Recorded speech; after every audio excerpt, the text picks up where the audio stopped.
Quais tipos de solo dão problema, por que eles dão problema e como resolver esses problemas. Se você está plantando, deseja ter colheita de flor linda e resinada, nesse vídeo você vai ver quais solos você não deve usar para você não ter problemas. Para você que não me conhece, meu nome é Jean Silva, eu sou fundador aqui da Plantando Bem e hoje eu vou compartilhar com você quais são esses tipos de solo que dão problemas. O primeiro tipo de solo que costuma dar problema é um solo muito carregado de nutrientes para uma planta muito novinha, uma planta recém-germinada. A planta recém-germinada, ela precisa de poucos nutrientes. Se você coloca ela em um solo muito rico, ela pode ter problema de excesso de nutrição e acabar queimando, o que acaba sendo um pouco perigoso para plantinhas muito novas, recém-germinadas, que é o tipo de planta que geralmente pode ter problema com isso. E o que você deve fazer então para resolver esse problema? Você deve usar um solo com menos nutrientes na fase inicial da vida da planta e depois, conforme ela vai crescendo, você vai colocando ela em substratos mais carregados, com mais nutrientes. O próximo tipo de solo que costuma dar problema é quando você faz um solo orgânico e não deixa ele descansando ali durante um mês, 3 meses descansando. Se você prepara o solo orgânico e já coloca a planta logo em seguida, a planta pode ter problema de flutuação de pH. Porque é o seguinte, quando você coloca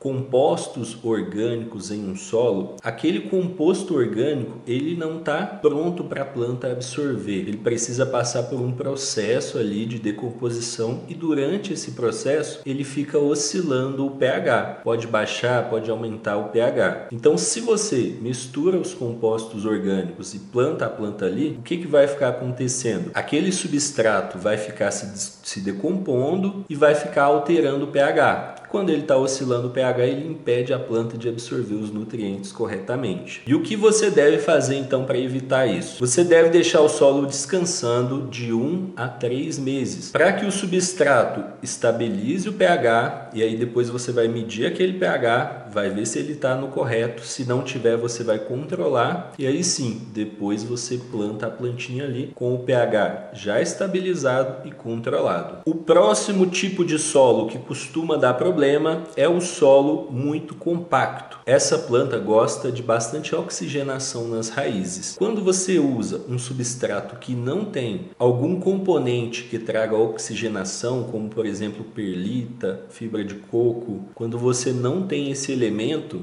o solo pode se compactar nas raízes, principalmente se tiver matéria muito pesada, como terra vegetal, muito humus de minhoca. Esse solo se compacta nas raízes, impede a oxigenação das raízes, não deixa ela receber oxigênio, ela pode acabar apodrecendo, sufocando a raiz da planta ali e a planta acaba morrendo porque a raiz foi sufocada por causa do solo muito compacto. E o que você deve fazer para evitar isso? Você deve colocar, como eu falei, um componente que traga aeração para o solo. No mínimo, uns 30 a 40% de um substrato que traga essa aeração, como por exemplo perlita, é o melhor possível, mas fibra de coco também dá para usar, casca de arroz. Então esses são os tipos de solo que você deve evitar para não ter plantas travadas, amareladas. Mas se você quer ter colheita de flor linda e resinada e ficar livre do prensado já na sua primeira colheita, faça parte da turma de Growers Dedo Verde, onde você vai ter todo o método passo a passo para você ter colheita de flor linda e resinada. Para você participar, é só clicar no link aqui da descrição e garantir a sua vaga. Eu vejo você lá.